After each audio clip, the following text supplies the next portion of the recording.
Break के बाद रुक करेंगे बड़ी खबर का। ममता बनर्जी से मुलाकात करने से पहले अखिलेश यादव बोले, दीदी की तरह बीजेपी से करना होगा मुकाबला, बीजेपी का मुल्क से सफाया करना है।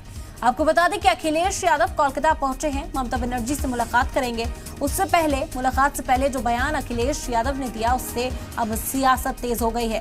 बता दें कि अखिलेश यादव ने कहा कि दीदी की तरह बीजेपी से मुकाबला करना होगा, बीजेपी का मुल्क से सफाया करना होगा। जिस तरह से तमाम अपोजिशन जमातें इस वक्त मुत्तहिद होकर एक साथ आकर मरकजी सरकार पर हमला बोल रही हैं, इसी सिमत में एक और कदम इसे माना जा रहा है। अखिलेश यादव का कहना है कि दीदी की ही तरह मुकाबला करना होगा, मरकजी सरकार से बीजेपी का मुल्क से सफाया करना है। आपको बता दें कि इस वक्त तमाम अपोजिशन जमातें मुत्तहिद है और इसी तरह के बयान दे रही हैं। चाहे हमारी गिनती कम हो, लेकिन हम उनके साथ खड़े दिखाई देंगे जो हमारा संविधान देश का बचाना चाहते हैं।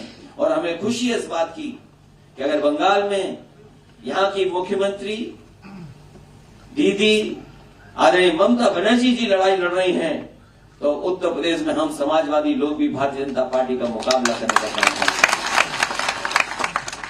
इन बीजेपी के लोगों को घर वापसी का काम अगर किसी ने किया तो दीदी ने करके दिखाया।